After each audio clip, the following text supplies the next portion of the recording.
Hello everyone and welcome to round 2 of the Motoamerica Revamp League. Now, fortunately today we are back. Fortunately or unfortunately, I do not know yet.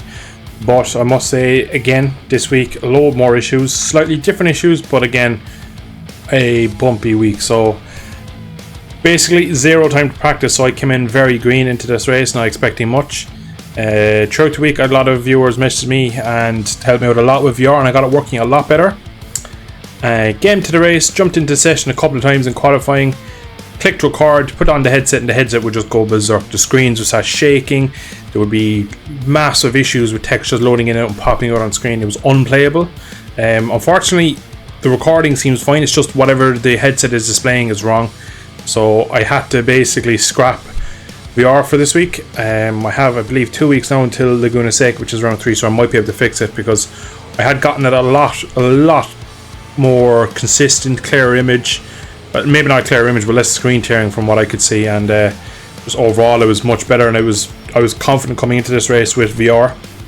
But unfortunately, here we are, just about to start our lap in qualifying, and because of all the messing around with the VR headset and in and out of the session, I got about a 10-minute qualifying session and no practice, so I came straight in, very little practice, and yeah, not the ideal way to go. You see here that we run off the track on our fastest lap in qualifying.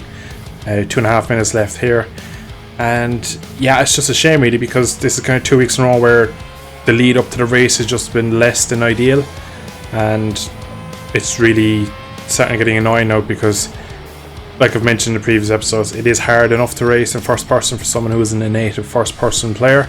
So when you start going from VR to first person on it's 2D monitor, then back to VR, and then the VR doesn't work and you have to keep loading in out lobbies and you're under pressure for time, you're trying to get a lap in.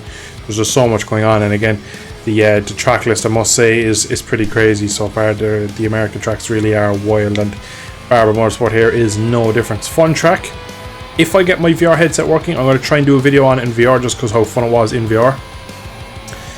I essentially might have to undo all the hard work I did of fixing VR and see, is it an OBS issue, is it a update driver issue on the headset.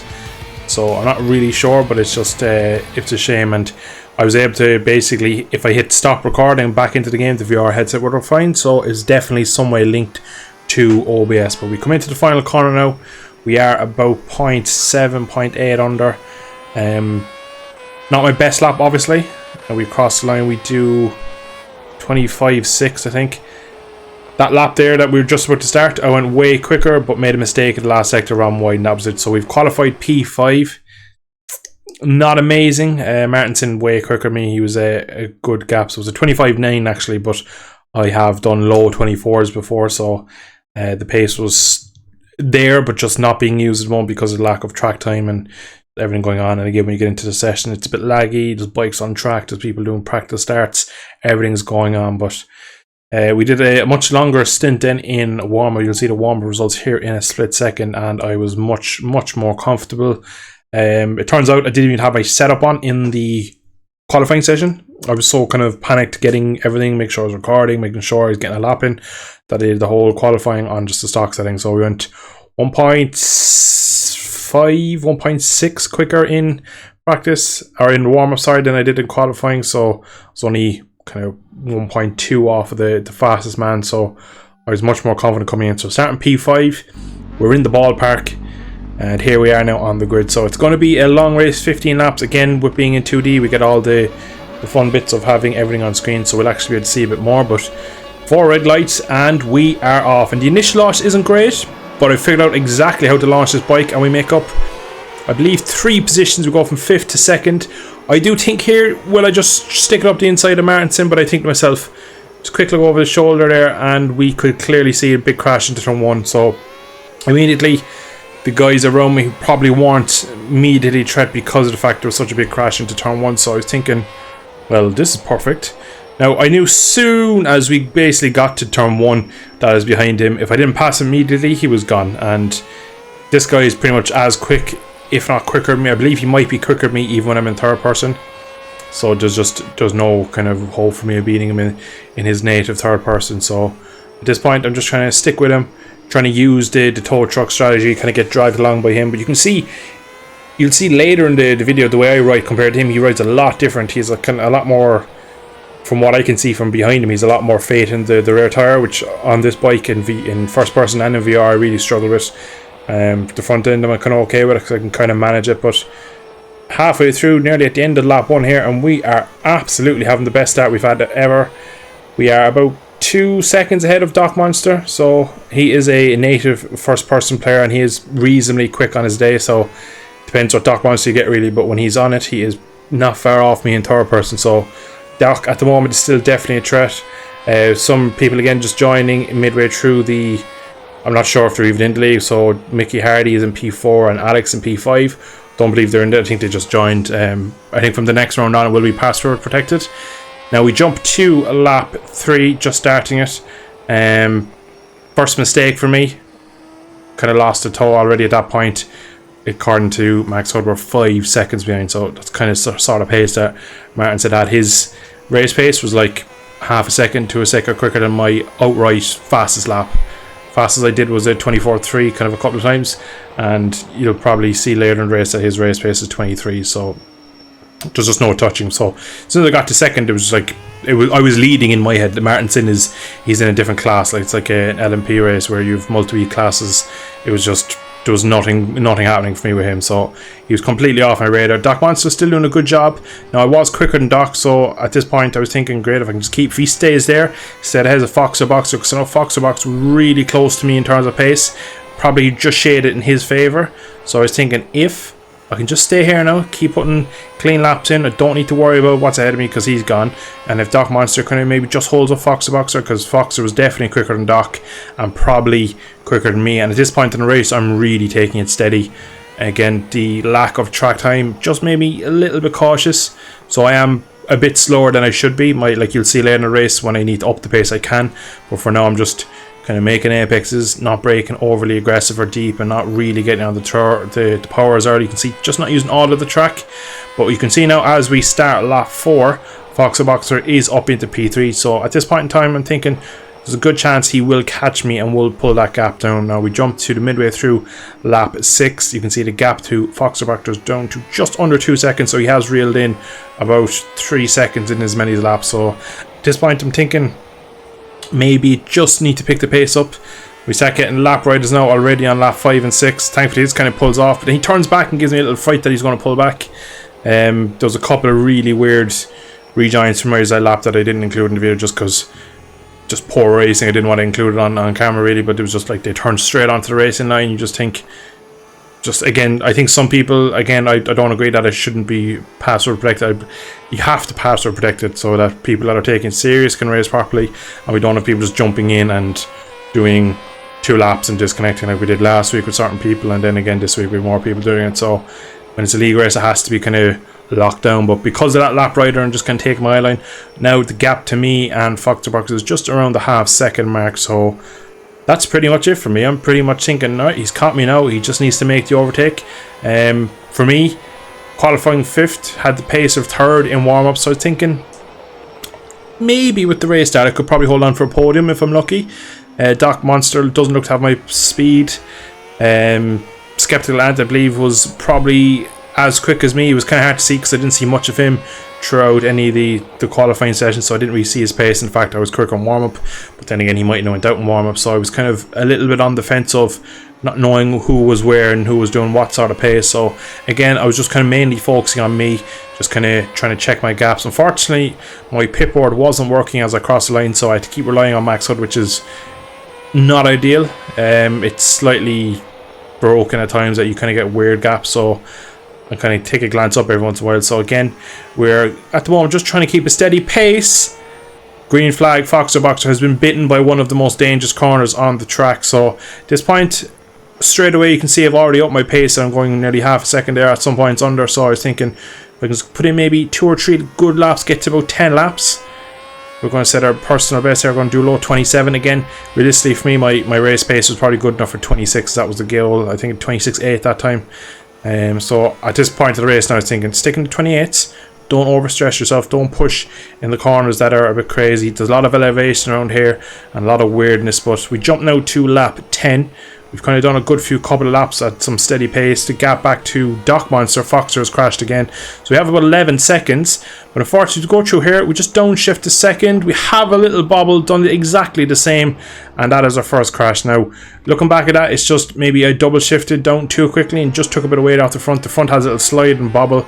But I think to myself, okay, well, that just adds a little bit of pressure to me. I need to keep it clean from here on. I can't afford any mistakes. So I get back on the horse. I do lose a good 7 seconds to Doc Monster, but I know he's, again, just about holding up Foxer Boxer. So I'm thinking at this point, if Foxer passes Doc, he'll probably catch me with 2 laps to go. Now, in the last time he caught me, he crashed before he got to me and wasn't able to even show me a wheel. So I'm thinking, that's fine. We just need to stay clean. Again, no, I'm trying to do all the maths. It's quite easy me talking and watching it back and trying to look at the times. But when you're trying to ride and trying to get like, okay, he's there now and he's in that position and the gap to him is there with that many laps. If the gap is that much, you need to take this much. You're trying to do all these maths in your head while riding in an alien position of being a first person. It's quite hard. It's such a demanding track. But you might have noticed a Foxer Boxer has now a dispatch of Doc Monster once again. It's about 4.5 seconds back. So kind of just need to minimize the gap, not leave him catch me too quick. And if he catches me with a lap to go, I just need to make myself as wide as a bus. So at this point in the race now, I was thinking, great, we just need to hit our marks. We don't need to stress ourselves. Make sure we don't make any more silly mistakes. And at this point in time, I felt, in my head, I was kind of thinking as well, it's like, why did that crash happen? I was like, did I do something different? I feel like it was something normal. And then we come into this corner again. I'm still kind of thinking about it. So I tried to do something different. And that happens. So for one reason or another, I blame the first crash on me. Foxer Boxer goes through, which really killed me because the first crash, alright, I maybe double shifted down too quickly and just took a bit of weight off the front. Not really sure. I feel like the second crash, because I had less lean, was the GP Bike's kind of suspension pinging out issue. So at this point I'm thinking, right, I have about 15 seconds back to Doc. I'm just going to give it absolutely everything to see can I get the gap down.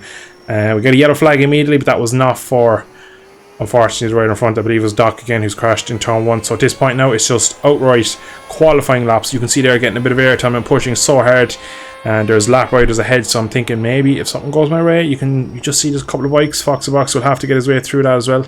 So for the remainder of this race, really, I'm just absolutely qualifying mode. I can afford a crash.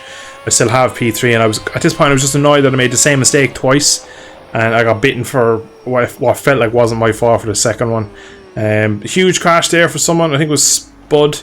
At the time, I thought it was Foxer Boxer, but again, when you're all on the same bikes, most people running a standard blue livery, it's quite hard to see who's who.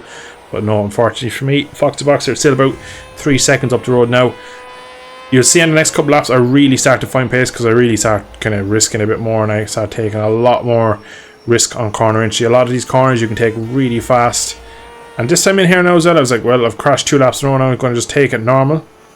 You see, I just downshift quite slowly. I go a bit tentative again this time just to make sure not to ruin it. But I didn't really feel like I did much wrong in either of the mistakes.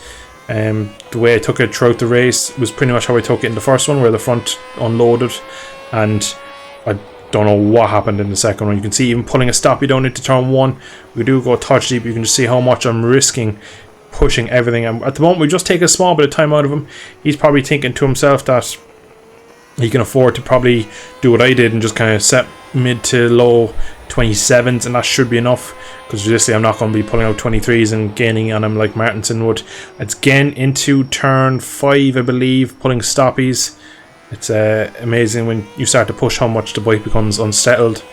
And again, I'm thinking to myself, he looks closer, but then I look at the gap and the gap looks bigger, and I'm thinking, am I gaining, am I not? And there's certain parts of the track, obviously just a natural racing line of that the track will get closer than some parts, and you think, oh, I'm definitely catching him, he's getting closer, he's getting bigger on my screen, and then you see the gap again. I think it's gone up by 2/10 there, and you're thinking to yourself, oh no, and get that slightly wrong. But you can see him still under by about 0.3, and it was at this point you can see over a minute back to Doc Monster from the leader, so it's about 15 seconds, so I can afford to kind of have a big crash as well as I had decent pace over Doc. So at the moment, I'm risking everything and still on for the podium, even if things go kind of pear-shaped.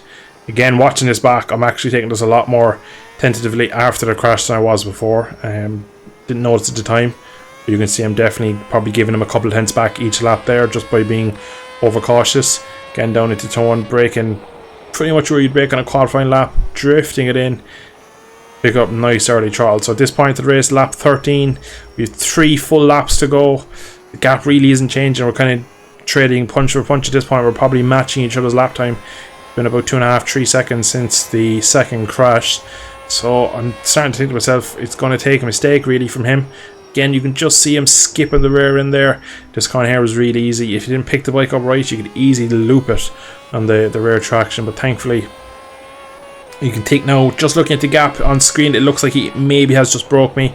Again, we're doing low 26s, which is kind of pretty decent pace for me. That's kind of a decent race pace. Like, obviously I've done 24s, like, but it would just take so much commitment, and it wouldn't last many laps for me doing that really. So you get this a lot better and gain a couple of tenths back out of that.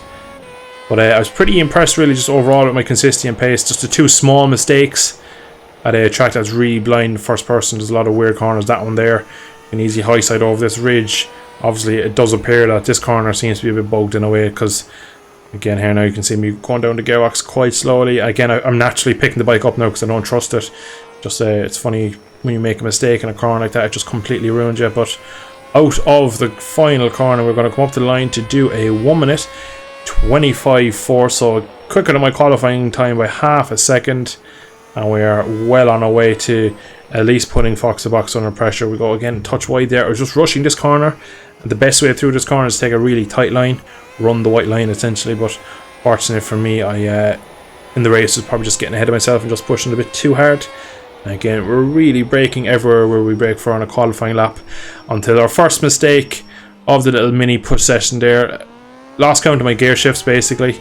Went back to first, and pretty much that was all she wrote. The rear end up locked up on this bike, and that was it. That was my race done. I at that point then just kind of rolled off, didn't really push anymore. You can see him come through here in the wrong gear, and just kind of taking a handy, bringing it to the line, getting my first podium of the season. Considering the level of the other riders in championship, to get a podium in the second race is pretty special for me, considering I'm definitely not what I would class as a good first person rider or someone in VR. I think it's a dark art really to race in VR and first person all the time. And I have to tip you off for Martinson, over a minute ahead of me in 15 laps, 52 seconds ahead of Foxer Boxer, who I believe had 1 crash maybe. But yeah, it was a fun little race. I felt my consistency was quite good, and overall it just felt like I probably did one of the best races I could, because the mistake was the same lap 2, or the same corner 2 laps in a row, was a bit unfortunate. I felt like the first one maybe I was just getting a bit too maybe too much risk, maybe is what I'm trying to think. I didn't feel like I did a lot different to my other laps. If you kind of watch back in the previous laps, I'm not really doing anything different. I feel like each lap I took the corner quite similarly, but it is what it is, and it's unfortunate. But we still got our first podium, which, coming into this round, a podium is a splendid result, considering I think we got P4 in the last race after quite a few disconnects in P3. Now, unfortunately, the results haven't been done yet, so we're still waiting on them, so they'll probably be posted in my community tab in the coming hours or days after this video goes out. But that will be pretty much all for today. I hope you have enjoyed. We'll be back in 2 weeks with another episode. Thank you for watching. We shall see you then. Bye bye.